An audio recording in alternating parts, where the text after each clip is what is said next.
대추 이렇게 드시면 온갖 염증 사라지고 암덩어리 싹 사라져요. 대추 3알이면 죽어가던 사람도 살릴 수 있다는 옛말이 있습니다. 그만큼 대추에 많은 약효가 있다는 것을 오래전부터 알고 있었다는 것인데요. 오늘 영상을 통해 대추의 효능과 그 효능을 극대화할 수 있는 궁합이 딱 맞는 8가지 음식 그리고 대추를 먹을 때 주의하셔야 할 분들도 알려드리겠습니다. 그럼 대추에 대한 모든 것 빠르게 알려드리겠습니다. 그 전에 먼저 구독과 좋아요, 알림 설정 부탁드려요. 영상 제작에 큰 힘이 된답니다. 대추와 함께 먹으면 보약이 되는 음식 첫 번째는 바로 칠기입니다. 대추에는 불면증을 개선하고 신경을 안정화시켜주고 스트레스를 해소하는 데 도움을 주는 효능이 있습니다. 이런 효능이 칡과 함께 먹으면 약효가 배가 되어 도움을 주게 되는데요. 대추에는 갈락토스, 메가당 등의 성분이 풍부하여 긴장을 풀어주고 신경을 안정화시켜주어 불면증을 완화시켜줄 수 있습니다. 또한 대추씨에는 사포닌이 함유되어 있는데 이 성분은 중추신경계를 안정화시켜주는 효능이 있어 신경을 이완시켜주고 수면을 유도하는 데 도움을 줍니다. 그리고 대추는 혈액순환을 개선시켜 주어 몸을 따뜻하게 해주고 이로 인해 수면의 질을 향상시켜주는 것입니다. 이런 효능들이 칡 속에 함유된 이소플라본과 만나 시너지 효과를 내게 되는데요. 칡은 우리 몸의 상체에 열을 내려주어 수면 장애를 개선시켜주는 식품으로 많이 알려져 있는데요. 이소플라본이 열을 내려주고 근육의 긴장을 풀어주고 이완시켜주어 숙면을 취하는 데 도움을 줄 수 있는 것입니다. 대추와 칡은 차로 만들어 드시면 되는데요. 만드는 방법도 알려드릴게요. 물 3리터, 대추는 8알, 칡은 약 30g 정도 물이 반 정도 줄 때까지 이렇게 끓인 차를 따뜻하게 드시면 됩니다. 특별히 여성들에게 적극 권장합니다. 칡에 함유된 이소플라본의 양은 석류나 콩에 함유된 양보다 훨씬 많은데요. 이소플라본은 중년 이후 여성들에게 도움이 되는 것으로 알려져 있습니다. 두 번째로 대추와 함께 먹으면 좋은 음식은 바로 영지버섯입니다. 영지버섯의 맛은 쓴 것이 특징이고 대추는 단맛이 특징입니다. 대추와 영지버섯이 만나면 영지버섯의 쓴맛을 대추의 단맛이 중화시켜주는 것이지요.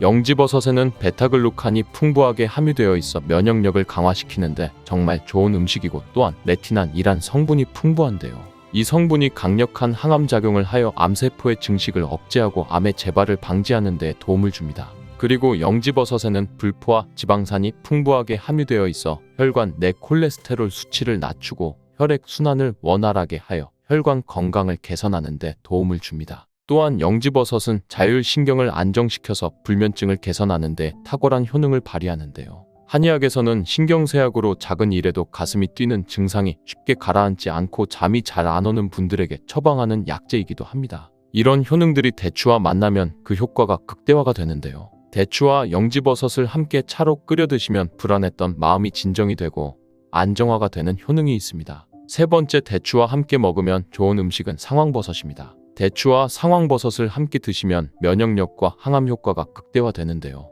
대추의 풍부한 베툴린산 성분은 강력한 항염작용으로 염증을 억제하고 항암작용으로 암세포를 억제하여 종양 증식을 방지하는 효능이 있습니다. 이런 대추의 항암작용을 극대화하는 데 상황버섯이 도움을 주는 것입니다. 상황버섯에도 다당류인 베타글루칸 성분이 풍부하여 항암 효과와 면역력을 강화하는 데 도움을 줍니다. 약재로 사용하는 대부분의 버섯에는 베타글루칸 성분이 함유되어 있는데요. 식약처에서 건강기능식품의 원료로 인정한 버섯은 상황버섯, 영지버섯, 표고버섯이 있습니다. 네 번째, 대추와 함께 먹으면 좋은 음식은 바로 양파입니다. 대추는 간 세포의 독성 수치를 정상으로 회복하는 효능이 있는데요. 이것은 대추에 함유된 사이클릭 AMP라는 성분이 항염증, 항지질 효과를 갖고 있기 때문입니다. 이때 양파와 함께 먹으면 효과가 배가 되는데요. 양파에 함유된 글루타치온 성분은 간의 해독 작용을 돕고 간의 피로도를 낮추는데 효과가 있는 것으로 알려져 있습니다. 대추와 양파는 함께 차로 끓여 드시면 되는데요. 만드는 방법도 알려드리겠습니다. 먼저 말린 대추 10알을 준비해 씨와 과육을 분리해 따로 약한 불에 덮어줍니다. 이렇게 덮어주면 씨에 있는 약한 독성과 쓴맛을 제거하고 고소한 맛은 더욱 강하게 만들어줍니다. 물 2리터, 대추 10알, 양파 반 개를 넣고 물이 반 정도 줄 때까지 졸여줍니다. 다섯 번째, 대추와 함께 드시면 좋은 음식은 바로 계피입니다. 계피는 향신료로도 많이 사용되고 한약재로도 사용되는 다양한 쓰임새가 있는데요. 계피에는 폴리페놀이 풍부하여 혈당을 낮추는 데 효과가 있고 혈액순환을 원활하게 해주어 체온을 상승시키는 데 도움을 줍니다. 특히 손발로 가는 말초혈관을 확장하여 손발을 따뜻하게 해주고 피부의 혈관도 확장해주어 몸이 으슬으슬 추울 때 이런 증상을 완화시켜주는 데 도움을 줍니다. 또한 계피는 소화를 돕고 가스를 제거하는 데 효과적이며 염증을 억제하고 세균이나 바이러스를 제거하는 데에도 효과가 좋은 것으로 알려져 있습니다. 또한 항산화 작용이 뛰어나 활성산소를 제거하고 면역세포의 생산을 촉진하여 면역체계를 강화하는 데 도움을 줍니다. 특별히 여성에게 좋은데요. 자궁을 따뜻하게 만들어 주어 여성 질환에 많은 도움을 주는 식품입니다. 계피는 다만 매운맛이 강하고 위와 식도에 자극을 주기 때문에 단독으로 먹기엔 불편한데요. 대추와 함께 드시면 이런 문제가 바로 해결됩니다. 6번째, 대추와 함께 드시면 좋은 음식은 생강입니다. 한의학에서는 대추와 생강을 함께 한약재로 처방을 많이 하는데요. 강삼조이라고 해서 생강새 쪽과 대추 두 알을 뜻합니다. 대추와 생강을 함께 섭취하게 되면 위장이 약한 사람의 소화 기능을 도와 영양분의 흡수율을 높이고 흡수된 성분들이 몸 전체에 잘 퍼지게 하는 작용을 합니다. 대추와 생강을 함께 섭취하게 되면 생강의 쇼가올 성분이 소화액의 분비를 촉진하여 대추로 인한 위장의 불편함을 해결하고 대추는 생강의 자극을 중화시켜 위장에 주는 부담을 줄여줄 수 있습니다. 이렇게 대추와 생강을 넣고 끓인 것을 강조탕이라고 하는데요. 수족냉증이나 평소에 몸이 찬 분들이 드시면 몸이 따뜻해지는 효과를 누릴 수 있습니다. 조금 전에 알려드린 계피까지 함께 넣고 끓이셔도 좋은데요. 만드는 방법 알려드릴게요. 대추 5알, 생강 4쪽, 계피 5g, 물 2리터를 넣고 반 정도 줄어들 때까지 졸여줍니다. 7번째, 대추와 함께 드시면 좋은 음식은 마늘입니다. 마늘은 항암 식재료로 정말 유명한데요. 항암 작용뿐만 아니라 피를 맑게 하고 면역력을 강화하는 데에도 좋은 음식입니다. 마늘은 혈관 확장을 촉진하고 혈류를 개선하여 고혈압을 줄이는 데 도움이 될 수 있습니다. LDL 콜레스테롤 수치를 낮추고 혈전 형성을 억제하여 심장 질환 및 뇌졸중의 위험을 줄이는 데 도움이 될 수 있습니다. 또한 항균 및 항박테리아 특성을 지닌 알리신과 같은 화합물을 함유하고 있어 신체가 감염에 맞서 싸우고 전반적인 면역 체계를 강화하는 데 도움이 됩니다. 미국 국립암연구소를 비롯한 각종 기관의 연구에 따르면 마늘을 지속적으로 섭취한 사람이 그렇지 않은 사람에 비해 폐암, 전립선암, 위암, 대장암 등 암 발병률이 낮은 것으로 나타났습니다. 마늘과 대추의 음식 궁합이 좋아 대추와 마늘의 효능이 극대화가 되는데요. 마늘과 대추를 함께 먹는 대표적인 음식으로는 삼계탕이 있죠. 8번째, 대추와 함께 드시면 좋은 음식은 통밀입니다. 통밀에는 비타민 B가 풍부하게 함유되어 있는데요. 이 비타민 B는 우리 몸의 에너지 생산에 중요한 역할을 하고 신경 전달 물질인 세로토닌의 생성을 돕기 때문에 기분을 안정시키고 스트레스를 완화시키는 데에도 효과적입니다. 또한 통밀은 식이섬유가 풍부하여 장 건강에 도움을 주고 혈당 상승을 억제해주는 효능이 있어 혈당 유지에 도움을 줍니다. 그리고 비타민이 칼륨 성분이 풍부하게 함유되어 있어 콜레스테롤이 체내에 쌓이는 것을 억제하여 혈관 건강을 유지하는 데 도움을 줍니다. 대추와 통밀을 함께 섭취하면 뇌혈류량을 증가시켜주고 갱년기의 우울증을 완화시켜주며 스트레스 저항력을 높여주고 불안 증세를 낮춰주는 효능이 있습니다. 특히 신경성으로 나타나는 증상을 완화시켜주는데요. 신경성 위염, 신경성 장염 불면증, 신경성 편두통 등의 효과가 좋은 것으로 알려져 있습니다. 대추와 통밀을 함께 섭취하면 효능이 극대화가 되는데요. 자율신경의 균형을 잡아주고 심장신경을 안정화시켜주어 마음을 편안하게 해주는 데 도움을 줄 수 있습니다. 대추와 통밀을 함께 끓여 차로 만들어 드셔도 좋고요. 대추를 잼으로 만들어서 통밀빵에 발라 드셔도 좋습니다. 이외에도 대추에 함유된 여러 비타민과 식이섬유, 플라보노이드, 미네랄 등이 노화를 방지하는 효능이 있습니다. 특히 대추의 식이섬유는 우리 몸에 쌓이는 발암물질을 흡착해 몸 밖으로 배출해주는 효능이 있어 암 예방에도 도움을 줄 수 있습니다. 또한 대추에 함유된 베타카로틴은 체내에 발생되는 활성산소를 제거해주고 피부 미용에도 도움을 주는 것으로 알려져 있습니다. 또한 대추에는 칼륨이 바나나보다도 2배 이상 함유되어 있어 체내에 나트륨을 배출하는 데에도 탁월한 효능을 발휘해줍니다. 이로 인해 고혈압을 방지하는 데 도움을 줍니다. 그리고 베툴린산, 알파토란이라고 하는 성분이 풍부하여 위험을 억제하고 예방하는 효능도 있습니다. 대추에는 이렇게 좋은 효능들로 건강을 이롭게 하지만 모두에게 좋은 건 아닙니다. 대추를 드실 때 주의하셔야 할 분들을 알려드리겠습니다. 첫 번째는 바로 당뇨가 있는 분들입니다. 대추의 GI 지수는 40에서 60 정도로 높은 편에 속합니다. 당도가 사과보다 5배 정도 높은데요. 당뇨가 있는 분들이 대추를 드시게 되면 혈당 조절에 문제를 일으킬 수 있어 주의가 필요합니다. 다만 생강과 계피를 함께 드시면 혈당을 조절하는 데 도움이 되니 꼭 기억하셔서 당뇨가 있는 분들은 대추를 드실 때 안전하게 드시길 바랍니다. 두 번째는 몸에 열이 많고 땀이 많이 나는 체질을 갖고 있는 분들입니다. 이런 분들은 대추가 몸에 맞지 않는 분들인데요. 대추가 좋다고 해서 많이 드시게 되면 오히려 몸이 늘어지고 열이 나며 복통과 설사를 일으킬 수 있습니다. 세 번째는 소화력이 약한 분들입니다. 이런 분들이 대추를 많이 드시게 되면 속이 부글거리고 구토와 설사를 일으킬 수 있습니다. 소화가 잘 안 되는 분들은 대추를 드실 때 생강과 함께 드시면 증상을 완화시킬 수 있으니 기억하시기 바랍니다. 네 번째는 대추 알러지가 있는 분들입니다. 이런 분들이 대추를 드시면 호흡곤란, 입 주위가 붓는 현상, 심하면 기도 폐쇄가 일어날 수 있습니다. 이런 증상이 나타나는 이유는 대추에 함유된 특성 단백질이 원인이 되어 알러지 반응을 일으키는 것입니다. 이런 분들은 다른 과일에도 알레르기 반응이 있는 경우가 있으니 평소에 특정 과일에 알러지 반응이 있는 분들은 대추를 드실 때 꼭 한번 체크해 보시고 드시길 바랍니다. 오늘의 내용을 정리하면 대추와 함께 드시면 보약이 되는 음식으로는 칡, 영지버섯, 상황버섯, 양파, 계피, 생강, 마늘, 통밀이 있습니다. 대추를 드실 때 주의하셔야 할 분들은 당뇨가 있는 분, 열이 많고 땀이 많이 나는 분, 소화가 잘 안 되시는 분, 대추 알러지가 있는 분입니다. 사랑하는 지인들에게도 꼭 공유해 주시고요. 무조건 당신 편은 여러분의 건강한 삶을 위해 계속해서 좋은 소식 전해드리겠습니다. 그럼 오늘도 행복하고 건강한 하루 되시고요. 건강한 삶을 위한 정보 또 준비했으니 바로 보러 가시죠. 우리 어머니 아버지들 날씨가 추워지면 따끈따끈한 고구마 생각나지 않으세요? 10월 11월 요맘때쯤이 고구마철이라서 지금 한창 많이 드시고 계시죠? 이렇게 좋아하시는 고구마는 우리 몸에 좋은 점이 많고 맛 또한 좋기 때문에 먹지 말라는 건 말도 안 되는 소리죠. 그렇지만 이렇게 몸에도 좋고 맛도 좋은 고구마도 잘 모르고 먹으면 우리 몸에 독이 될 수도 있는데요.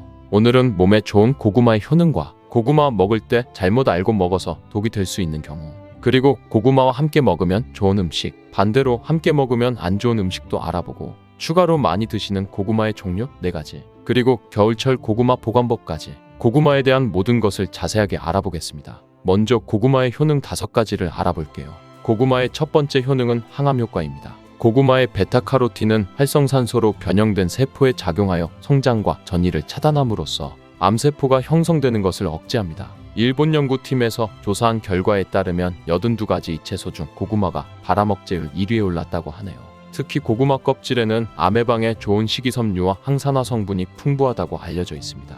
그래서 껍질까지 섭취하는 것이 좋다고 알려져 있죠. 연구에 따르면 고구마 껍질의 발암 억제율은 최대 98.7%인 것으로 밝혀져 있어서 하루 1개의 고구마를 꼭 껍질째 먹으라고 추천을 합니다. 또한 고구마에는 카로티노이드, 베타카로틴이 다량 포함되어 있어 폐암, 위암 등을 막아주고 식이섬유는 대장암 예방을 도울 수 있다고 합니다. 고구마의 두 번째 효능은 면역력 강화입니다. 고구마에 있는 성분인 베타카로틴은 체내에서 비타민 A로 전환되는데, 이 성분은 외부에서 침입한 바이러스와 세균으로부터 인체를 보호합니다. 그래서 항체 생성에도 도움을 주기 때문에 결과적으로 면역력이 향상되는 효능을 가집니다. 추가로 비타민C가 풍부하기 때문에 피로회복과 신경완화에 도움을 줍니다. 고구마의 세 번째 효능은 소화기능 향상입니다. 고구마에 들어있는 풍부한 섬유질과 마그네슘은 소화기능을 향상시켜주는데요. 장속 유익균의 먹이가 되기 때문에 장 건강에도 도움이 됩니다. 고구마를 잘랐을 때 나오는 하얀 진액인 얄라핀이라는 성분은 장 활동을 활발히 해주고 대장암 예방에 탁월하다고 알려져 있습니다.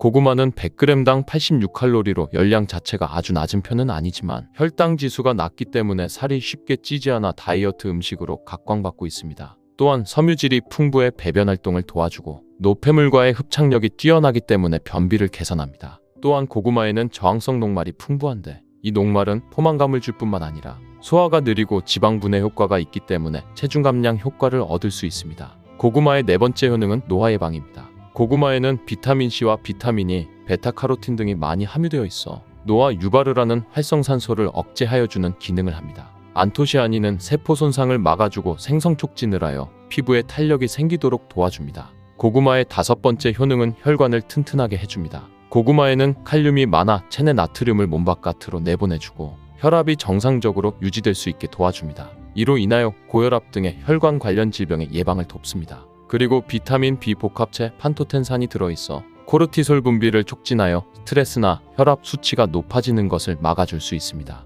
고구마는 이렇게 효능만 봐도 안 먹을 수 없는 정말 최고의 식품인데요. 그런 고구마도 경우에 따라서 몸에 좋을 수도 있고 독이 될 수도 있습니다. 그래서 고구마 먹을 때 독이 되는 경우는 총 5가지가 있는데 어떤 경우인지 알아볼게요. 고구마가 독이 되는 경우, 첫 번째는 고구마에 검은 반점이 있는 고구마를 무심코 그냥 먹는 경우인데요.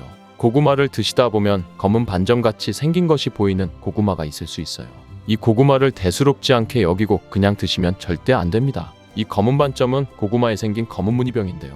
고구마 검은 무늬병은 수확 과정에서 생긴 상처를 통해 균이 침입하게 되어 생기는 병입니다. 수확 초기에는 잘 티가 나지 않고 저장하는 과정에서 발병하게 되는데 검은 반점들이 생기며 그 반점들이 시간이 지날수록 전체적으로 퍼지게 됩니다.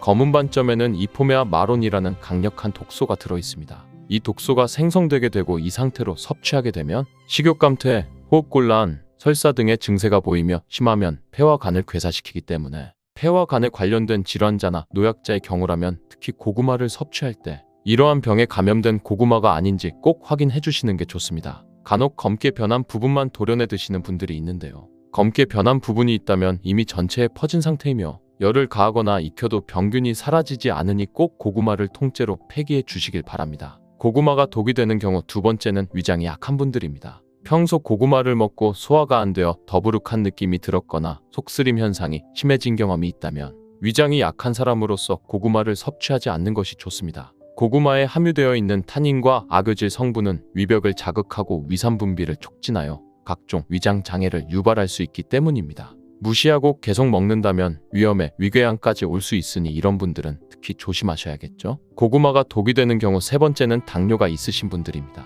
고구마는 당이 많이 들어있는 식품이라 당뇨 환자가 섭취할 경우 혈당이 급격하게 상승될 우려가 있습니다. 당뇨병 환자의 경우 혈당 조절을 하는 것이 쉽지 않기 때문에 과도한 당질 섭취 우려가 있는 고구마는 최대한 피하는 것이 좋습니다. 먹더라도 소량만 드시는 것을 권장하며 고구마 섭취 전 후로 혈당 체크를 해볼 필요가 있습니다. 고구마를 먹는 방법에도 당 성분의 차이가 많이 나는데요. 많이 먹는 방법으로 고구마를 쪄서 먹는 방법이 있고 군고구마로 먹는 방법 그리고 생으로 먹는 방법이 있는데요. 특히 군고구마의 경우 만들 때 열을 서서히 높여 오래 익히기 때문에 전분이 당으로 바뀌는 시간이 충분해서 생고구마나 찐 고구마보다 훨씬 당이 높아지게 됩니다. 고구마의 혈당 지수는 생고구마의 경우 55, 찐고구마 70.8, 군고구마는 90.9 정도입니다. 고구마가 당뇨에 좋다고 하는 분들도 있는데 생고구마가 당뇨나 당이 높으신 분들에게 추천하는 고구마입니다. 생고구마에는 식이섬유가 풍부하여 섭취하게 되면 다당류인 전분이 단당류로 천천히 전환되기 때문에 급격한 혈당 상승을 막아줍니다. 특히 밤고구마, 호박고구마 많이 드시는데요.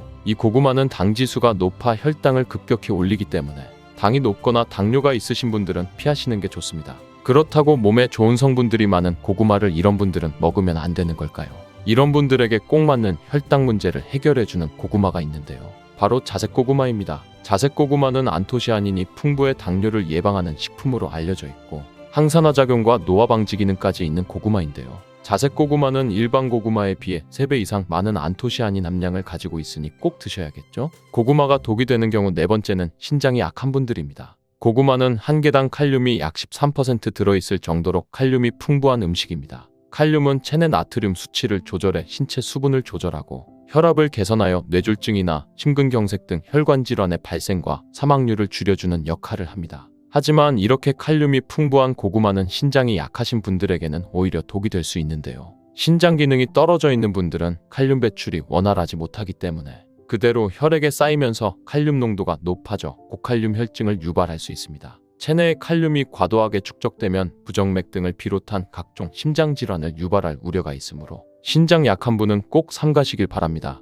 이렇게 칼륨은 콩팥에 부담을 주므로 신장 관련 질환이 있는 사람들은 먹을 때 조심해야 하고 옥살산 성분이 포함되어 있어 과하게 먹을 시 요로결석을 일으킬 수 있습니다. 고구마가 독이 되는 경우 다섯 번째는 담배를 피는 사람입니다. 담배와 고구마가 무슨 상관이 있나 생각하실 텐데요. 고구마의 풍부한 베타카로틴 성분은 노화와 질병을 유발하는 활성산소를 제거하고 염증 질환 및 암 예방에 효과가 있으며 피부세포의 성장과 재생을 촉진하는 강력한 항산화 물질입니다. 하지만 오랫동안 흡연을 한 분들에게는 이 베타카로틴 성분이 오히려 독으로 작용하여 폐암을 유발한다는 연구 결과가 있는데요. 미국 국립보건원의 연구에 따르면 하루 베타카로틴 섭취량이 20에서 30mg 섭취하는 흡연자는 베타카로틴을 복용하지 않는 흡연자에 비해 폐암 발생 위험이 24% 증가한 것으로 나타났습니다. 고구마에는 품종에 따라 차이가 있으나 대체로 속이 노란 품종의 고구마일수록 베타카로틴의 함량이 높은데요. 베타카로틴은 폐가 건강한 분들에게는 폐암 예방에 도움이 될 수 있지만 반대로 흡연자의 경우 과량 섭취하면 오히려 폐암 위험을 증가시킬 수 있습니다. 그렇다고 흡연자분들은 고구마를 무조건 먹으면 안 된다는 건 아니고요. 너무 자주, 너무 많이 먹지만 않는다면 폐암까지는 생기는 경우는 없을 거라고 생각합니다. 하지만 고구마가 흡연자에게 안 좋은 영향을 줄 수 있다는 정보를 아셨으니 이제부터는 조심해서 먹는 게 좋겠죠? 고구마 드실 때 다른 여러 가지 음식들과 같이 드시는 경우가 있는데요. 지금부터는 고구마와 함께 먹었을 때 궁합이 잘 맞는 음식과 함께 먹으면 궁합이 안 맞는 음식을 알아볼게요. 고구마와 함께 먹으면 좋은 음식 첫 번째는 동치미입니다. 고구마에 들어있는 전분이 감자나 옥수수에 들어있는 것보다 점도가 더 높다고 합니다. 꼭꼭 씹어도 뭉치는 성질이 강하다는 것이죠. 따라서 몸 안에 들어가면 꽉 막히고 잘 안 내려가는 느낌을 받게 되는데요. 이런 고구마의 전분을 분산시키는 음식이 동치미입니다. 동치미 속 무에 들어있는 식이섬유가 고구마의 전분이 뭉치는 것을 막아주는 역할도 하는데요. 특히 무에 있는 성분이 고구마가 장에서 발효되고 부패되는 것을 억제해주는 역할을 합니다. 고구마와 함께 먹으면 좋은 음식 두 번째는 사과입니다. 사과도 마찬가지로 펩틴이라는 식이섬유가 들어있어 고구마 전분이 소화되는 과정에서 뭉치는 것을 막아줍니다. 고구마와 함께 먹으면 좋은 음식 세 번째는 우유입니다. 우유에 들어있는 지방 성분도 고구마 전분이 서로 뭉치는 것을 막아주는 기능을 하는데요. 우유에는 단백질과 칼슘도 들어있기 때문에 같이 먹으면 영양까지도 도움을 받을 수 있습니다. 고구마와 함께 먹으면 좋은 음식이 있는 것처럼 함께 먹었을 때 궁합이 정말 안 좋은 음식도 있는데요. 고구마와 함께 먹으면 안 좋은 음식 첫 번째, 소고기는 피해주는 게 좋습니다. 한방에서는 고구마와 소고기를 상극인 식품으로 간주한다고 하는데요. 영양분이 소화 흡수되는 것을 서로 방해할 수 있기 때문입니다. 간혹 소고기를 고구마와 함께 굽거나 소갈비찜을 만들 때 고구마를 넣기도 하는데 두 식품을 함께 먹으면 소화가 안 될 수 있으니 피하는 게 좋습니다. 고구마와 함께 먹으면 안 좋은 음식 두 번째는 땅콩입니다. 땅콩은 고지방과 고단백 식품 중 하나로 지방과 단백질이 풍부합니다. 여기에 고구마는 주로 탄수화물이 풍부한 음식으로 탄수화물이 주를 이루는데 두 음식을 함께 섭취하면 고단백과 고지방이 함께 소화되어 소화가 잘 안 될 수 있습니다. 또한 두 음식을 함께 먹게 되면 과다한 칼로리를 섭취할 수 있어 체중 관리에 영향을 줄 수 있습니다. 그렇다면 요즘 자주 드시는 고구마는 어떤 종류가 있을까요? 첫 번째는 잘 아시는 호박고구마입니다. 호박고구마는 표면이 부드럽고 주황빛을 띠며 고구마 중에서도 단맛이 강한 편인데요. 호박고구마는 많은 사람들이 좋아하는 고구마 중 하나이며 구워 먹거나 찐 고구마로 즐기거나 샐러드, 스무디, 베이킹 등 다양한 요리에 사용할 수 있습니다. 두 번째는 여성분들이 특히 좋아하시는 밤고구마입니다. 밤고구마는 노란색 또는 붉은색의 표면을 가지고 다양한 크기가 있습니다. 당도가 낮고 청량감이 있는 것이 특징이며 구워 먹으면 밤과 비슷한 질감이 있는 고구마입니다. 세 번째는 꿀고구마라고 불리는 베니아루카입니다. 잘 모르시는 분들도 있을 텐데요. 베니아루카라는 품종인 꿀고구마는 호박고구마와 밤고구마를 교배시켜서 만든 새로운 품종의 고구마입니다. 밤고구마의 맛있는 밥맛과 호박고구마의 부드러운 감초 둘 다 가지고 있는 고구마라고 보시면 됩니다. 꿀고구마는 해남 지역에서 특히 재배를 많이 하고 있습니다. 네 번째는 자색고구마입니다. 자색고구마는 보라 발색물질인 안토시아닌으로 유명합니다. 이는 강력한 항산화 성분으로서 건강에 많은 이점이 있는 고구마입니다. 이외에도 자색 고구마는 다양한 영양소를 보유하고 있는데요. 일반적으로 껍질이 보라색이고 속살도 보라색을 띠는 것이 특징인 고구마입니다. 고구마는 인기가 많고 수확 시기가 늦가을로 정해져 있어서 박스채로 사서 보관하면서 드시는 분들이 많은데요. 보관하실 때 몇 가지만 주의하시면 항상 맛 좋은 고구마를 드실 수 있습니다. 고구마 보관하는 법 지금부터 알아볼게요. 고구마를 받으면 먼저 상처난 고구마가 있는지 확인해 주세요. 고구마는 껍질이 얇아 상처나기도 쉽고 상처나면 수분으로 썩거나 곰팡이가 나기 쉬워요. 따라서 옆 고구마까지 영향을 미칠 수 있으니 골라내서 먼저 드시거나 따로 보관해 주세요. 그리고 고구마 겉면 건조 상태에 따라 이틀에서 일주일 정도 신문지 등을 깔고 그늘에서 말려주세요. 고구마는 겉에 수분을 포함하고 있으면 썩기 쉽습니다. 말리는 이유는 고구마의 전분이 당분으로 변하도록 숙성을 시키는 과정이기도 합니다. 또 한 가지 주의점은 고구마는 수분에 예민한 뿌리채소로 습기가 차지 않도록 종이박스에 구멍을 곳곳에 슝슝 내서 통풍이 잘 되도록 해주시고 흙도 안 빠져나가고 보관하기 쉽게 바닥에 신문지를 깔아주세요. 직사광선이 비치지 않는 곳에 놓아주셔야 하는데요. 햇빛에 직접적으로 닿으면 온도 변화에 의해 상할 수 있습니다. 그리고 고구마는 온도와 수분에 예민해서 옮기게 되면 환경이 변하면서 고구마 맛이 변하게 돼요. 옮기면서 상처가 나서 썩기도 쉬워지고요. 적당한 온도는 13에서 16도 정도 되는 곳인데 아파트에서는 신발장 앞 전실이나 베란다 같은 곳이 되겠죠? 이제는 고구마에 대해 너무 잘 아셔서 누가 고구마에 대해 물어보면 고구마 박사라고 해도 되실 거예요. 동지가 되면 팥죽도 드시고 팥이 들어간 호빵, 붕어빵 같은 간식도 자주 드시는데요. 팥과 함께 드시면 보약과 같은 효과를 누릴 수 있는 식품들도 있고 또 잘못 드시면 오히려 건강을 해칠 수도 있다는 것 알고 계신가요? 팥의 효능 8가지와 드실 때 주의할 점, 그리고 함께 드시면 좋은 음식 4가지에 대해 알려드릴게요. 팥하면 생각나는 음식이 있으신가요? 저는 팥을 평소에 많이 안 먹는다고 생각했는데 의외로 팥이 들어간 음식이 많이 있더라고요. 대표적인 음식은 시루떡이 있고요. 간식으로 많이 먹는 붕어빵, 제과점에서 사 먹는 빵에도 팥이 많이 들어 있었습니다. 여름엔 팥빙수도 많이 먹고요. 겨울엔 팥죽도 종종 먹게 된답니다. 이렇게 많이 먹고 있는 팥을 집에서 직접 삶을 때 혹시 소다를 넣고 삶는 분 많으시지 않나요? 팥을 삶을 때 소다를 넣게 되면 팥의 색상이 더욱 선명해지고 팥을 더욱 부드럽게 해주어 팥을 삶는 데 걸리는 시간을 단축시켜줍니다. 이런 이유로 가정에서 팥을 삶을 때 소다를 많이 사용하는데요. 앞으로는 절대 소다를 사용하지 마세요. 소다를 넣고 팥을 삶게 되면 팥의 영양소가 파괴되어 팥의 좋은 성분을 흡수할 수 없게 되기 때문이에요. 팥을 삶을 때는 먼저 흐르는 물에 깨끗이 세척하여 이물질을 제거해 줍니다. 그리고 물에 담가 4시간 정도 불려주는데요. 그렇게 불린 팥을 물에 넣어서 삶아주면 붉은색의 팥 삶은 물이 생기잖아요. 바로 이 팥 삶은 물, 팥물이 정말 건강에 좋다는 사실 알고 계신가요? 그 이유는 팥에 들어있는 사포닌이란 성분 때문입니다. 간혹 팥 삶은 첫물에는 팥에 독소가 있어서 버려야 한다는 분들이 계신데요. 그건 잘못된 정보이고요. 팥 삶은 첫물에 사포닌 성분이 가장 많이 들어있는데요. 이 팥물을 따로 담아 하루에 1-2잔 차로 드시면 됩니다. 이 팥물을 통한 팥의 첫 번째 효능은 다름 아닌 혈관 건강에 정말 도움이 된다는 것이에요. 팥물이 혈관 청소부라는 별명이 있을 정도로 혈관을 깨끗하게 해주는 효능이 있는데요. 그 이유는 팥에 함유된 강력한 항산화 성분인 안토시아닌이 혈관 내 활성산소를 제거해 주어 혈관 세포 손상을 예방해 주기 때문이에요. 또한 안토시아닌은 혈관 내 염증을 줄여주어 염증성 질환에도 좋은 효과가 있는데요. 나쁜 콜레스테롤 수치를 줄여주는 효과가 있어 고혈압을 예방하며 심장 질환의 위험도 줄이는데 큰 도움을 줄 수 있습니다. 이뿐 아니라 조선시대 기록에 보면 이 팥물로 세안을 했다는 기록이 있는데요. 팥물로 세안을 하면 피부의 노폐물을 제거하는 데 좋고 피부를 맑고 건강하게 해준다고 합니다. 비누가 없던 시절에 피부 건강을 위해 사용했던 선조들의 지혜가 정말 놀랍지 않나요? 두 번째는 당뇨병의 개선에 도움을 준다는 것이에요.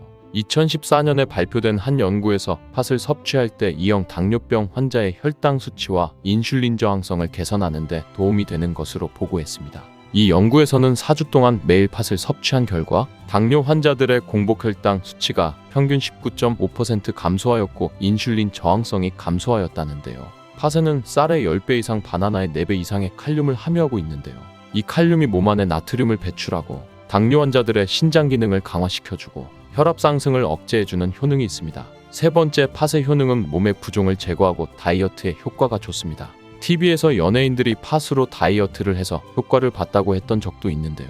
동의보감과 같은 한의서인 본초 강목에 보면 팥을 오랫동안 먹으면 여유이고 마르기 때문에 살찐 사람이 먹는 것이 좋다라고 쓰여 있습니다. 이에 따라 한의원에서 살을 빼는 처방을 할 때 팥을 쓰는 경우가 많이 있는데요.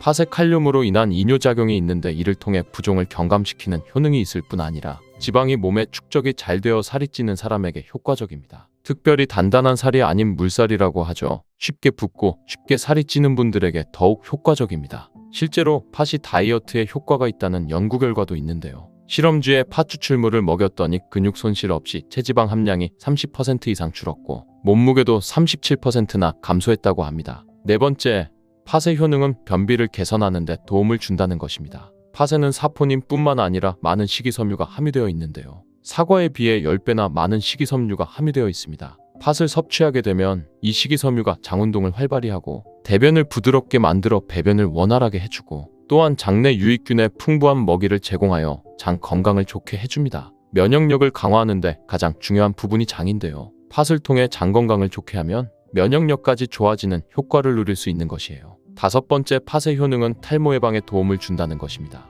나이가 들면서 머리숱이 점점 없어져 고민되는 분들 많으시지요. 팥과 함께 천연 탈모약이라 불리는 수수를 함께 드신다면 탈모 예방에 큰 도움을 받을 수 있습니다.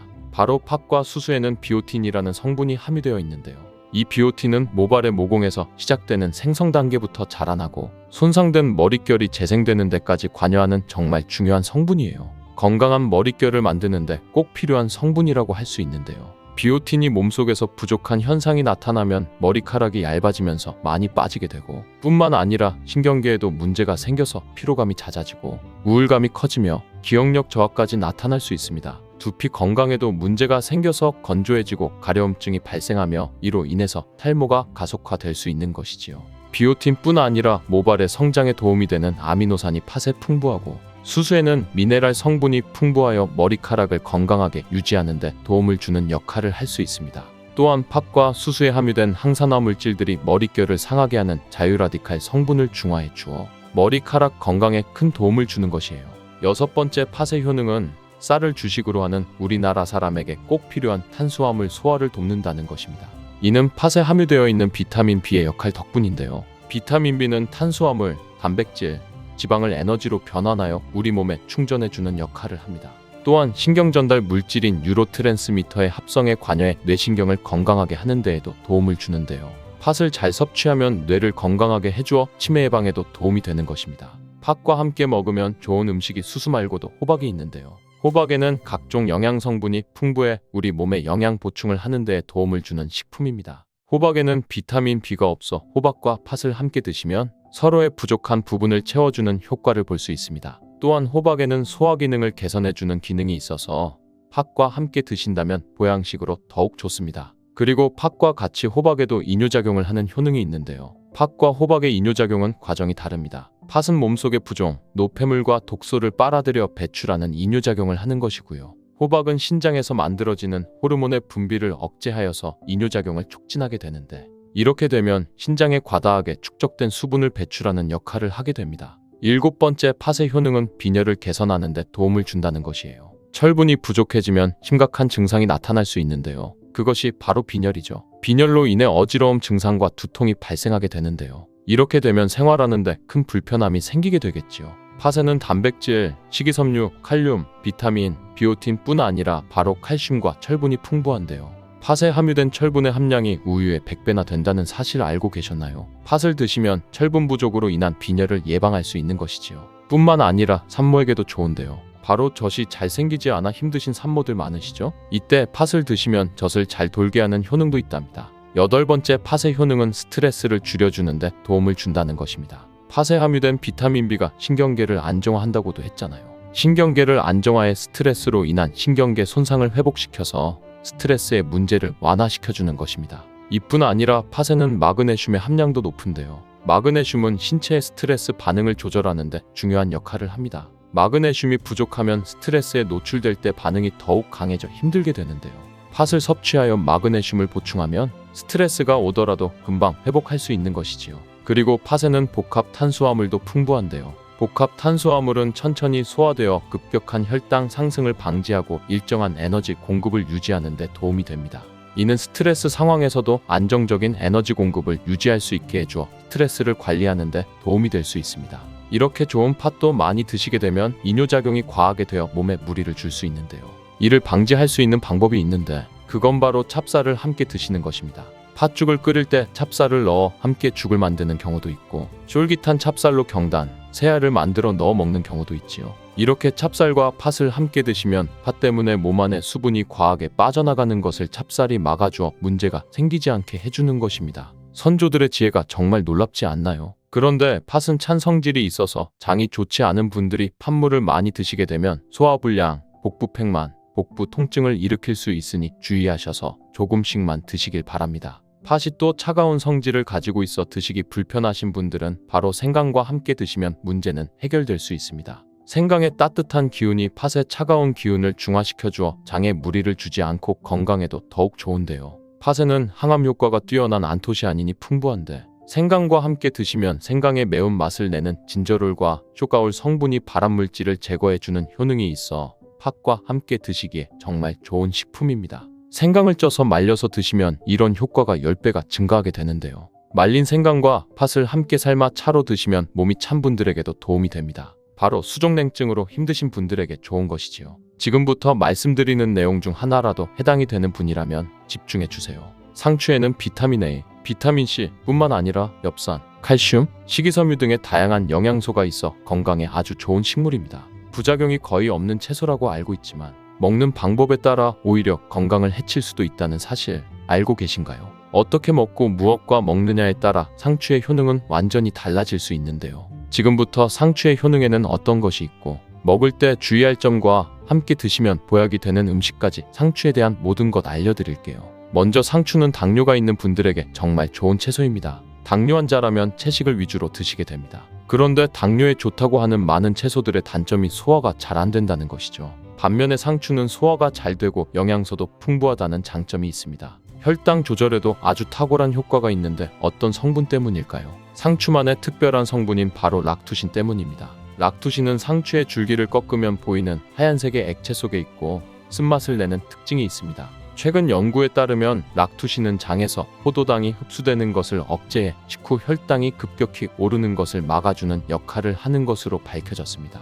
이뿐만 아니라 락투신은 간에서 포도당의 생성을 줄이고 인슐린 감수성을 높여 혈당을 낮추는데 효과가 있다고 하는데요. 여기에다 비타민 K도 풍부하여 인슐린 분비를 촉진하는 효과까지 있습니다. 그리고 식이섬유가 풍부한 데 이는 인슐린 감수성을 높이는 데 중요한 역할을 합니다. 2013년 한양대학교 연구팀의 발표에 의하면 상추의 식이섬유와 폴리페놀 성분이 인슐린 저항성을 개선하고 포도당의 흡수를 지연시킨다고 발표하였습니다. 상추는 또한 GI 지수가 23, GL 지수가 100g당 0.5로 낮은데요. 이 수치가 의미하는 것은 상추를 섭취할 때 혈당 상승이 최소화되며 포만감은 길게 유지된다는 것입니다. 그렇다면 상추와 함께 먹으면 당뇨 관리에 더욱 효과적인 음식에는 어떤 것이 있을까요? 요즘 들어 부쩍 유명해진 과일이죠. 바로 아보카도입니다. 불포화 지방산이 풍부한 아보카도는 인슐린 감수성을 높이는 데 도움을 주며 풍부한 식이섬유는 콜레스테롤 수치를 낮춰주고 혈당 조절에 폭발적인 시너지 효과를 나타냅니다. 계란도 상추와 함께 먹으면 좋은데요. 계란에는 질 좋은 단백질과 각종 영양성분이 풍부한데 혈당을 천천히 오르게 하고 혈당을 오랜 시간 안정적으로 유지하는 데 도움을 줍니다. 계란의 단백질은 포만감을 오래 유지해주어 과식을 막아주고 간에서 포도당의 생성을 줄여주는 효과도 있어 당뇨에 많은 도움을 줄 수 있습니다. 상추와 만나면 이런 효과는 시너지를 발생하게 되는 것이지요. 상추, 아보카도, 계란을 함께 넣은 샐러드를 드신다면 혈당 잡는 최고의 요리라고 할 수 있습니다. 피부가 칙칙하고 주름이 늘어나고 있는 분들 있다면 집중해주세요. 상추가 피부에 굉장히 좋은 효과를 갖고 있습니다. 상추에는 비타민 A와 비타민 C가 풍부한데요. 비타민 A를 다른 말로 레티놀이라고 합니다. 레티놀이 뭐냐면 대부분의 화장품의 원료로 사용되는 성분입니다. 그만큼 피부에 좋다는 것이겠죠? 이 레티놀은 피부 아래쪽에 콜라겐이나 엘라스틴 등의 탄력 섬유를 증가시키는 효능을 가지고 있고 비타민C도 콜라겐 생성에 관여하는 아주 중요한 성분이기 때문에 비타민C가 몸속에 부족하면 피부에 탄력이 떨어지고 주름이 늘어나게 되는 것이죠. 그리고 자외선 때문에 피부가 많이 손상이 되는데 이런 자외선으로부터 손상되는 것을 막아주는 역할을 비타민C가 해주며 멜라닌 색소의 생성도 억제해주기 때문에 칙칙한 피부를 밝게 만들어주는 미백 효과를 볼 수도 있습니다. 피부 미백에 도움을 주는 약재 중에 상엽이라고 있는데요. 이 상엽은 뽕나무 잎이에요. 뽕나무 잎이 항염증 작용도 좋고 피부 미백 효과도 뛰어나기 때문에 상추와 뽕나무 잎을 함께 차로 끓여 드시면 피부 건강에 큰 도움을 받을 수 있습니다. 상추에 락투신이라는 성분이 당뇨에 좋다고 했잖아요. 그런데 이 성분이 두통을 진정시켜주는 데에도 효과가 좋습니다. 머리가 지끈지끈 아픈 분들이 상추를 드시면 도움을 받을 수 있는데요. 의학의 아버지 히포크라테스가 환자를 수술할 때 상추를 먼저 먹이고 수술을 했다는 기록이 있어요. 상추 안에 락투신이 마취제가 없던 시절에 수술받는 환자의 고통을 줄여주는데 도움을 주기도 했다는 것이죠. 이런 락투신은 염증으로 인한 통증을 줄여주고 두통을 완화시켜주기도 하는데 특히 열이 오르면서 통증이 발생하는 두통을 개선하는데 효능이 탁월하답니다. 상추는 눈 건강에도 도움이 됩니다. 상추에는 루테인, 비타민 A, 베타카로틴이 풍부하기 때문입니다. 루테인은 영양제로 많이 먹고 계시죠? 눈 건강에 도움을 주는 대표적인 영양소가 바로 루테인이라는 건 알고 계실 거예요. 눈이 노화가 진행되면 황반색소의 밀도가 감소하게 되는데 루테인이 이 황반색소의 밀도를 유지하는 데 도움을 주고 황반변성을 예방하며 로놉신의 생성을 도와주기 때문에 시력도 좋아지게 해줍니다. 또한 베타카로틴은 활성산소를 제거하여 눈의 노화를 예방하고 비타민 A로 전환되어 눈의 점막을 건강하게 유지하도록 도움을 줍니다. 또한 야맹증, 안구건조증 등의 안구질환을 예방하는 데에도 많은 도움을 주어 눈 건강에 필수적인 영양소입니다. 열이 머리로 올라가게 되면 두피가 건조해지고 비듬도 많이 생기게 되며 두피에 염증도 발생하게 됩니다. 또 모낭에 영양분이 충분히 공급되지 못하고 머리카락을 잘 잡아주지 못해 탈모가 일어나게 되는데요. 이럴 때는 두피의 상태를 건강하게 만들어줘야 탈모를 방지할 수 있습니다. 상추는 찬 성질을 가지고 있어 열을 내려주는 효과가 있습니다. 바로 두피에 열을 내려줄 수 있다는 것이죠. 두피에 열을 내려주고 상추의 항산화 물질인 베타카로틴이 활성산소를 제거하고 혈액순환이 잘 되도록 도와주게 됩니다. 이런 효능이 모낭에 필요한 영양성분 공급을 원활하게 해주어 머리카락을 건강하고 빠지지 않게 잡아주고 머릿결도 좋게 해주는 것이죠. 밤잠 설치시는 분들 계시죠? 상추를 먹으면 졸리다는 말은 한 번쯤 들어보셨을 거예요. 상추에는 락투카리움이란 성분이 들어있는데 이 성분은 수면유도, 진정, 최면에 효능이 있어 불면증을 개선하는 데 도움을 줍니다. 락투카리움 성분뿐만 아니라 숙면 호르몬이라고 알려진 멜라토닌이라는 성분도 상추에 많이 함유되어 있어 불면증 개선에 도움을 주는데 락투라리움 성분은 상추 잎보다는 상추대에 더 많이 함유되어 있어 불면증 치료를 위해 상추를 드시려면 상추대를 차로 끓여 드시면 효과를 보실 수 있을 거예요. 상추는 잎으로도 상추차를 끓여 드실 수 있는데요. 방법도 바로 알려드릴게요. 첫 번째는 건조되지 않은 상추를 끓는 물에 넣고 상추를 우려서 그 물을 차로 드시는 방법이 있습니다. 따뜻하게 드셔도 되고 냉장고에 보관하셨다가 드셔도 괜찮습니다. 두 번째 방법은 상추 잎을 건조시킨 후에 기름을 두르지 않은 팬에 한번 덮어주시면 되는데요. 이때 상추 잎이 부서질 거예요. 부서진 상추 잎을 다시백 같은 곳에 소분해 두셨다가 차로 우려서 드셔도 되고 큰 통에 담아두었다가 마실 때마다 커피를 내리는 것처럼 거름 종이에 걸러 뜨거운 물로 우려서 드셔도 됩니다. 상추의 종류에 따라서 락투카리움의 성분의 함량이 다른데요. 요즘엔 쓴맛을 제거한 계량종이 많아 이 락투카리움 성분이 상당히 적게 함유되어 있어요. 아무 상추나 드시면 효과를 볼 수 없고 전남 농업기술원에서 개발한 품종인 흑하랑이라는 상추가 있는데요. 일반 상추에 비해 락투카리움의 함량이 124배나 높다고 합니다. 수면 개선을 위해 상추를 드실 분들은 흑하랑을 구매해 드시면 효과를 볼 수 있겠죠? 장이 안 좋은 분들에게도 상추는 많은 도움이 되는데요. 상추에는 수분이 풍부하고 식이섬유와 마그네슘이 많아 수분이 없어 단단해진 변을 부드럽고 묽게 만들어 배변 활동을 도와줍니다. 장이 건강하지 않아 장에 독소가 쌓이게 되면 그 독이 위로 올라와 얼굴에 나타나게 되는데요. 얼굴에 여드름 같은 뾰루지가 생기고 피부가 어두워지는 증상이 나타날 수 있습니다. 상추에는 배변 활동을 활발하게 하는 식이섬유뿐만 아니라 엽산이 풍부해 대장의 염증을 줄여주는 효과도 있습니다. 그리고 비타민 K, 엽산, 루테인이 함께 작용하여 염증뿐만 아니라 대장암을 예방하는 데에도 효능을 발휘하게 되는데요. 풍부한 엽산은 혈액을 생성하는 데 도움을 주기도 하지만 손상된 세포 DNA를 복구하는 효능이 있어 암을 예방할 수 있습니다. 식이섬유는 장내에 쌓인 노폐물들을 흡착하여 몸 밖으로 배출해주고 염증을 제거해주어 장을 건강하게 해주는 것이지요. 상추는 뼈 건강에도 도움이 된다는 보고가 있습니다. 미국의 캘리포니아 주립대학교에서 우주인을 위한 유전자 조작 상추를 만들었습니다. 사람이 우주에 가면 중력이 없기 때문에 골밀도의 손실이 심하게 일어납니다. 한 달에 1% 정도씩 줄어든다고 하는데 유전자가 조작된 상추를 먹으면 이런 현상을 막아줄 수 있습니다. 이 상추에는 뼈 생성을 촉진하는 부갑상선 호르몬 관련 유전자가 들어있습니다. 유전자 조작이 되지 않은 상추에도 칼슘이 많이 들어있어 골다공증 예방에 도움을 줄 수 있는데요. 두부와 함께 드시면 이 효과는 배가 됩니다. 두부에는 이소플라본이라는 성분이 많은데 상추의 칼슘이 몸속에 흡수되는 것을 도와주어 골다공증을 예방하는 효과를 극대화시켜줍니다. 상추를 드실 때는 주의할 점이 별로 없지만 이것만은 꼭 기억하세요. 한의학에서는 상추가 차가운 성질을 가지고 있다고 하는데요. 몸이 찬 사람이나 위장이 약한 분들이 상추를 너무 많이 먹으면 소화불량이나 설사, 복통 등의 증상이 나타날 수 있습니다. 이런 분들은 상추를 조금만 먹거나 익혀 드시는 것이 좋습니다. 또 갑상선이 약하신 분들도 주의하셔야 하는데요.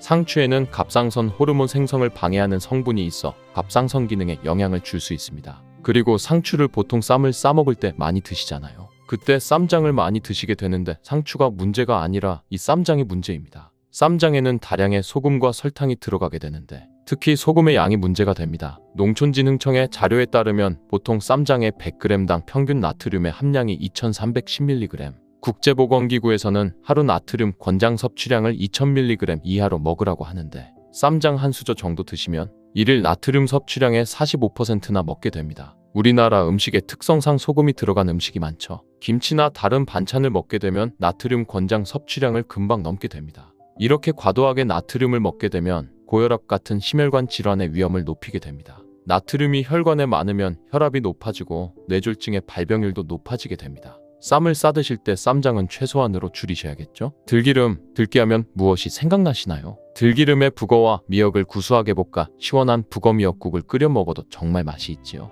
건강에도 좋다는 이 들기름과 들깨 잘못 먹으면 암에 걸리고 혈관 건강에도 악영향을 줘서 치매도 유발할 수 있다는 사실 알고 계셨나요? 들깨의 효능과 어떻게 먹을 때 건강을 해치며 암에 걸리고 치매를 유발하는지, 그리고 어떻게 먹는 것이 건강하게 먹는 방법인지, 어떻게 보관하는 것이 가장 좋은 방법인지 들깨에 대한 모든 것 알려드릴게요. 그 전에 먼저 구독과 좋아요, 알림 설정 부탁드려요. 영상 제작에 큰 힘이 된답니다.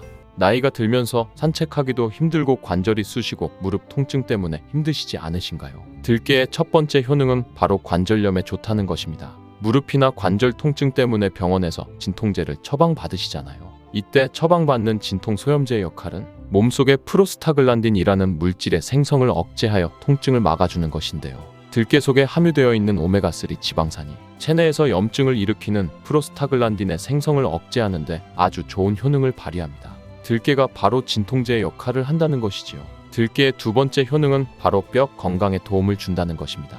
들깨에는 관절염과 무릎 통증을 완화시켜주는 성분이 들어있을 뿐만 아니라 바로 뼈 건강에 도움을 주는 식품인데요. 바로 칼슘 함량이 높기 때문입니다. 들깨 100g에는 390mg 칼슘이 함유되어 있어 뼈의 건강에 아주 좋은 식품이 되는 것이지요. 들깨를 꾸준히 섭취하면 골다공증 예방에도 참 좋은데요. 골다공증은 중년 이후 노화가 진행될 때 영양 불균형이 생기면서 많이 발병하게 되는데요.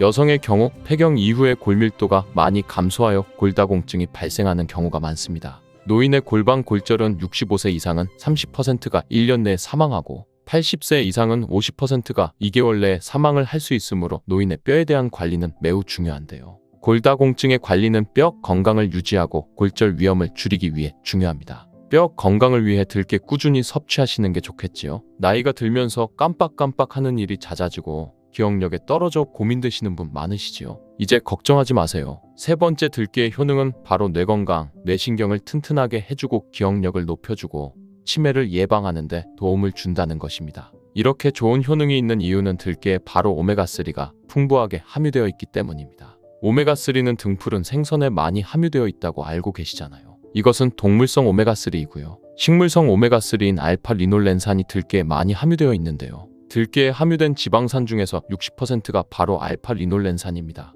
이 알파리놀렌산은 뇌신경 보호에 탁월한 효과가 있는데요. 어떻게 뇌신경을 보호하느냐? 뇌신경의 염증을 일으켜 망가뜨리는 사이토가인이라는 것이 있는데요. 이것을 감소시키고요. 또 알츠하이머 치매 환자의 뇌에 많이 발견되는 베타 아밀로이드도 바로 이 알파리놀렌산이 감소시키기 때문입니다. 참치에 많이 함유되어 있다는 DHA 들어보셨죠? DHA가 대표적인 뇌기능 강화 물질인데요. DHA가 기억력을 높이는 데 도움을 주고 학습 능력 또한 좋게 하는데요. 이 DHA는 체내에서 합성되지 않아 식품으로 섭취를 해야 합니다. 들깨에 함유된 알파리놀렌산이 흡수될 때 바로 이 DHA로 전환이 됩니다. 들깨가 뇌신경 뇌건강에 좋은 이유가 바로 이것이지요. 네 번째 들깨의 효능은 심장을 건강하게 하고 혈관의 노화를 막아주는 데 도움을 준다는 것입니다. 알파리놀렌산이 체내에 흡수될 때 DHA로 변환된다고 했잖아요. 그뿐 아니라 바로 EPA로도 변환이 되는데요. 이 EPA가 어떤 역할을 하냐면 바로 혈소판 응집을 억제해 혈관에 혈전이 생기는 것을 방지합니다. 그리고 혈관을 튼튼하게 하는 효능이 있어 혈관의 노화도 방지하는 것이지요. 미국의 심장협회에서는 허혈성 뇌졸중, 심장마비로 인한 돌연사, 관상 동맥질환 등의 위험을 감소시키기 위해 매주 1에서 2회 이상 오메가3 지방산이 풍부한 등푸른 생선을 섭취하는 것이 도움을 준다고 발표했습니다. 그런데 이 오메가3 지방산의 함량을 살펴보면 100g당 오메가3 지방산의 함량이 연어에는 11.5g, 고등어에는 9.9g, 들깨에는 무려 63.1g이나 함유되어 있습니다.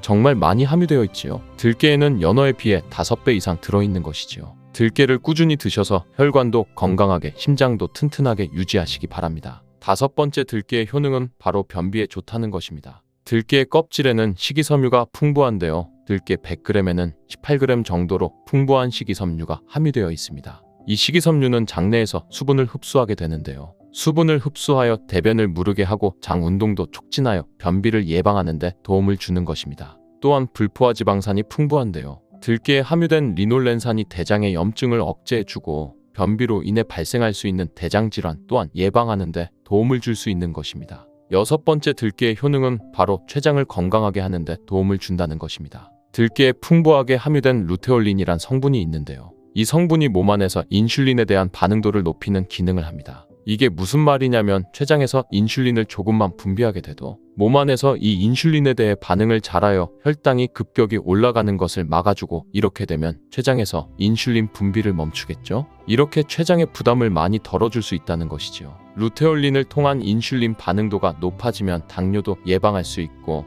혈당 조절에도 많은 도움을 받을 수 있는 것입니다. 일곱 번째 들깨의 효능은 알레르기성 질환을 예방하는 데 도움을 주는 것입니다. 들깨에 오메가3 지방산이 많이 함유되어 있다고 했잖아요. 이 오메가3 지방산이 염증을 억제하고 면역력을 강화시키는 효과가 있어 알레르기 증상을 예방하고 완화시키는 데 도움을 줄 수 있는 것입니다. 그리고 또 비타민 E가 풍부하게 함유되어 있는데요. 비타민 E는 항산화 작용이 뛰어나고 알레르기 반응을 일으키는 물질인 히스타민의 분비를 억제하는 효과가 있습니다.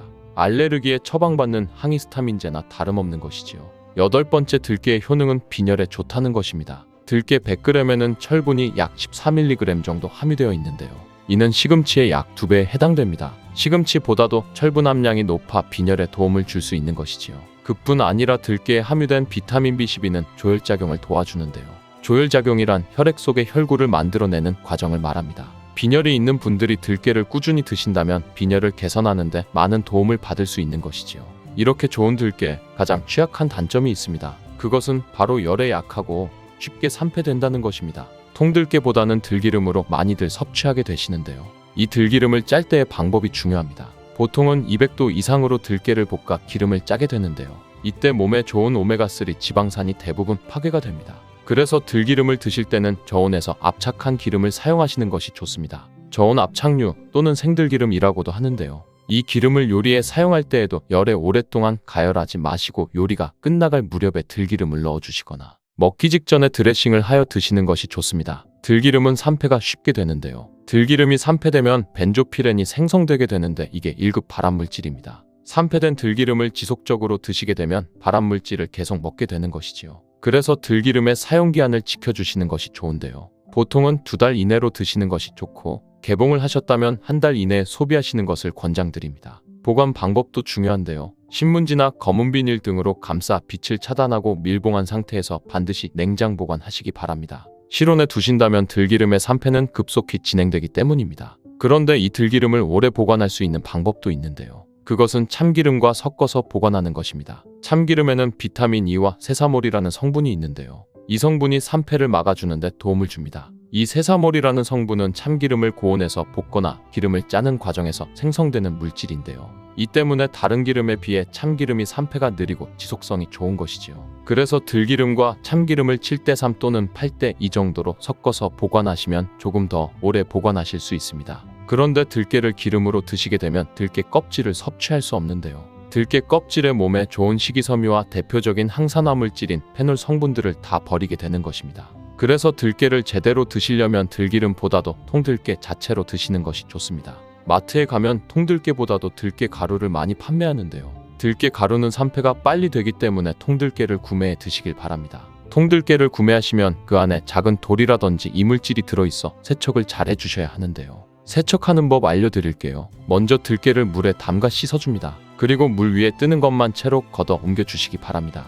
이렇게 하면 바닥에 이물질만 남는데요. 이것을 버리고 또 물에 담가 씻어주고 물 위에 뜨는 것만 채로 걷어 옮겨주시면 됩니다. 이 같은 작업을 3-4번 반복해주면 되는데요. 이렇게 하면 통들깨를 깨끗하게 세척할 수 있습니다. 깨끗하게 세척한 통들깨는 자연 건조 해주셔도 되긴 하지만 시간이 오래 걸리니 팬에 담아 약한 불로 덕어주어 건조시켜 주시거나 쉬운 방법은 전자레인지를 이용하시면 됩니다. 전자레인지를 이용한 건조 방법 알려드릴게요. 세척한 통들깨를 접시에 담아주시고요. 이렇게 해서 5분 정도 돌려주시고요. 상태를 확인해 줍니다. 아직 덜 건조되었을 거예요. 한 번에 오랜 시간 전자레인지에 돌리면 들깨가 탈 수 있으니 이렇게 5분 정도씩 돌려가며 상태를 확인해 주면서 완전히 건조될 때까지 이 작업을 해주시면 됩니다. 완전히 건조된 통들깨는 그냥 숟가락으로 떠서 드셔도 되고요. 먹을 만큼만 믹서기에 갈아서 음식에 넣어 드셔도 되고 통들깨 자체로 음식에 넣어 드셔도 됩니다. 이렇게 하시면 들깨를 산패되지 않은 상태로 신선하고 건강하게 버리는 것 없이 드실 수 있습니다. 레몬도 잘 먹으면 당뇨와 뱃살 싹 사라지게 할 수 있는데요.